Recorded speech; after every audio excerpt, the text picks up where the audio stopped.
So I've been playing a lot of Black Myth Wukong lately, and I realized I hadn't made an episode of the 10-minute round. So I need to talk a little bit about the fight night that went down this past Saturday. Maybe gloat a little bit about hitting some parlays, not very good ones because the favorites were just so heavy that there was not really a whole lot of money to be made on this card. Again, this channel is not gambling advice. I don't do that. Nothing's 100% in MMA, you know. If everything was 100% in MMA, I wouldn't be making these videos. I'd be on my yacht somewhere out in international waters. I'd be mounting some Gatling guns to those sons of bitches. I'd be mowing down pirates. It would be insane. It'd be a great time. But otherwise, I'm here. So, originally, when I saw the card and I was looking at the odds, I didn't like the odds for Edmund Shabazian. He was a 3-1 favorite over Gerald Mearshart. I don't think that was. It's not that he doesn't. It's not that he's not good. Like, he's young, he's a good striker, a fairly good striker. But he's kind of had a rough patch since 2020. I think he's like 2-5 in his last 7 fights since 2020, since that loss to Derek Brunson. It hasn't gone very well for Edmund. It's like when the going gets tough, he kind of wilts a little bit. In this one, he did land this like beautiful counter shot to the solar plexus of Gerald Mearshart and just dropped him. And then he kind of swarmed him. He was really going for the finish. Honestly, a different ref might have called it. But I don't remember who the ref was for this one, but whoever it was, they didn't call it. He kind of like blew his load a little bit. I get it. I've been there. And he had nothing left in the tank. Also get that. Been there. But it kind of allowed Gerald to turn the fight. Like, Gerald, he's not the best fighter. Definitely not the best stand-up guy. He ends up getting dropped a lot. But when you bring the fight into the grappling realm, and after you've kind of expended a lot of energy the way that Edmund did, he kind of didn't react. He got put flat on his back from a takedown, and he didn't really react to the head and arm choke fast enough. I think he was a little too relaxed. Maybe he was catching his breath. I don't know what the reason was, but he ended up getting caught in an arm triangle choke and tapping out, and Gerald Mearshart wins. What does this mean for these guys? I think Edmund's still young enough where he can still kind of develop his game a little bit. I don't think he's quite entered his prime yet, so maybe there's a little more for him to offer the MMA game, as long as I think he finds. I don't really know. I know he used to train out of like, what's it called? Ronda's old gym, but I don't think he's there anymore. I think he's kind of moved on since then. So I don't know where he's landed recently, but I think his game can still evolve for Mearshart. He's just one of those dudes. He's not the best guy out there, but he's a tough out. He wins some, he loses some. This was a good win for him. So, and it's another submission. I think it puts him like 3rd all time for submission wins in the UFC. So it's not a bad little title to have. So, good on him for the win. He, cashed pretty hard as a like a 2-1 underdog. I wanted to throw some money on him, but I couldn't bring myself to do it. It was just, I didn't like the odds in this one. I didn't necessarily like his chances. It was kind of apparent on the feet that he was a little outmatched, but he was able to get the job done. So hey, the following fight was the welterweight fight, right? Yeah, it was the welterweight fight. Michael Morales versus Neil Magny. I'm pretty high on Michael Morales. He's undefeated. He's 17-0. He's a big welterweight. He's very talented. Got a lot of power in the striking.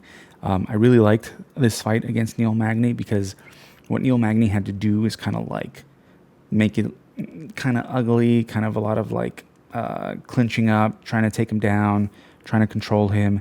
And Michael Morales did a great job of fighting that off. He did a great job of kind of being calm in the grappling exchanges. He ended up, Neil Magny kind of had him, from behind. And Michael Morales threw this nice little spinning elbow to disengage, and he ended up dropping Neil Magny with it. But he then just he hopped on Neil Magny and took over from there. It was a good win, man. They keep scheduling him slightly tougher opponents, and he keeps showing up, man. And the welterweight division is a deep division. And if this kid keeps winning like this, like, you're going to see him face some of the top guys. Now, the welterweight division is deep, but, you know, the way this kid is going, man, I wouldn't be surprised if pretty soon he's facing those, you know, top 10 guys. You know, I'm pretty sure Neil Magny was ranked, which was kind of strange because, you know, he kind of alternate wins and losses, you know, going all the way back to like 2020 since he beat Robbie Lawler. It's always win one, lose one, win one, lose one. So, but hey, you know, it was a big win for Michael Morales. This is a guy that you definitely have to keep an eye on. But again, he was a heavy favorite going into this. He was a minus 1,000 favorite against Neil Magny. That's pretty fucking nuts. I expect he's probably going to be the favorite in a lot of his fights coming up. So there's not a lot of money to be made on him, you know, but at least he'll get some good fights out of it. The Ultimate Fighter finale fights went down on this card. I actually did watch The Ultimate Fighter this season. I don't know why. I'm a glutton for punishment. I was like one of 3 people to watch it, but I just like to kind of see what's coming. I don't know why it's still on the air. I feel like the Contender Series is kind of just doing what the Ultimate Fighter was once meant for, but it just does it in a better, more compact way, you know, where it kind of showcases a lot of new talent. And then sometimes I also feel like in the Ultimate Fighter, the talent level of the fighters isn't quite as high as some of the people that you see on the Contender Series. But that's besides the point. I made a little bet on this one, a little parlay. I did put Marion Santos and Ryan Loder in a parlay, and it did hit. Reason being, Marion Santos, he fought Con Alfley, and I just like the kid, man. He's young. He's a little Brazilian little striker. He trains out of Vegas, I think, with out of Extreme Couture, which is Eric Nixick's gym, which is a fantastic gym, man. You want to be fighting for that guy.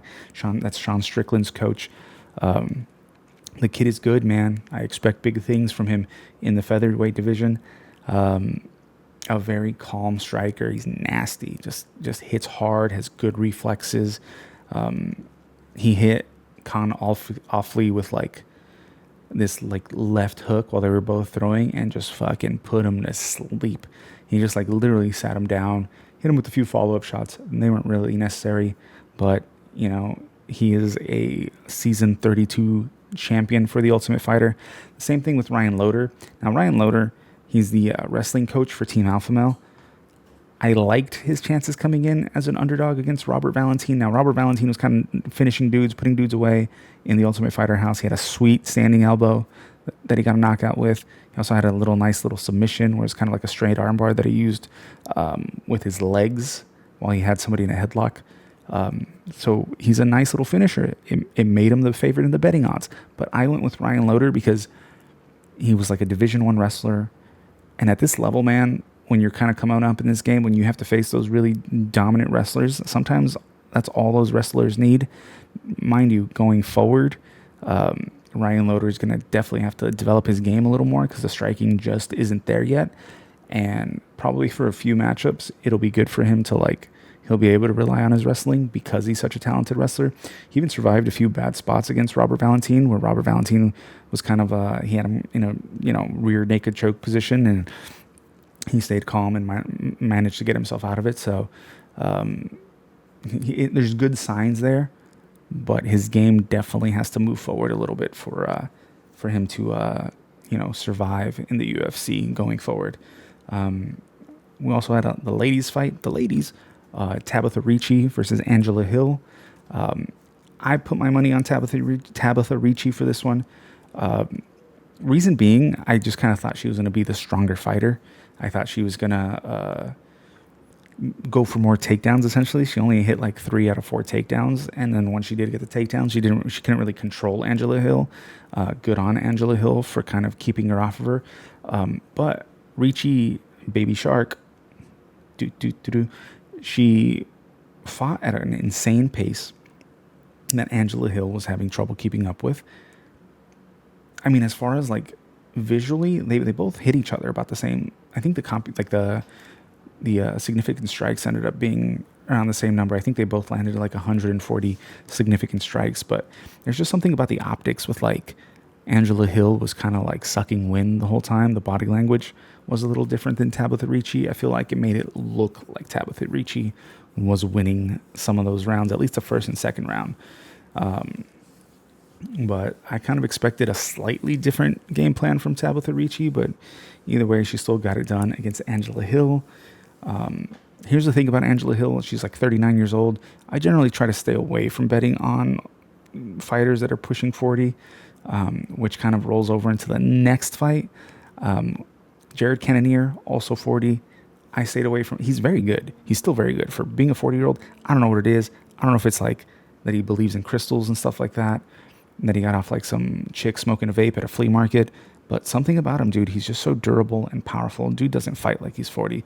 But he was fighting Caio Borralho out of the Fighting Nerds team, and this team is going on an absolute tear in the UFC. If you don't know who any of the Fighting Nerds are, like, it's time to fucking learn, because these guys are just going out there and beating everybody that gets put in front of them. There was no different with this one. I expected Borralho to come out with a little different game plan, but it was basically a striking battle the entire time. He's a big middleweight. He's got power. He has a great chin, because Jared Cannonier hit him with some shots and never really wobbled him. Like, there was one time where I think the commentators were like, "Oh, he's wobbled," but I just didn't really see it. He definitely dropped Jared twice. The one in the fifth round was particularly nasty, because it looked like he hit the off button on Jared, like, and something, maybe it was a belief in crystals. Jared just came back to life. He just like woke up again and kept fighting. But this was a great win for Caio. Like, it definitely throws him to the wolves now, because Jared was ranked like number 5. So he's going to be up there with those top middleweights. And, there's a lot of stuff that needs to get figured out in that top 5 of the middleweights. There's a lot of fights there for him, a lot of name fights. So, yeah, good on the Fighting Nerds for just going on this absolute tear. That's all I got, I think, for this one. I know this was kind of but really I'm just kind of ramping up for the next big UFC card. I just wanted to keep this going. Just, keep talking about this stuff, keep getting a little, more comfortable in front of the camera, because I'm not. But I will see you guys on the next one. I'm going to start getting those Modelos nice and colds for UFC Noche when my brother from another mother, Sean O'Malley, fights Merab Dvalishvili. So I'll see you guys then.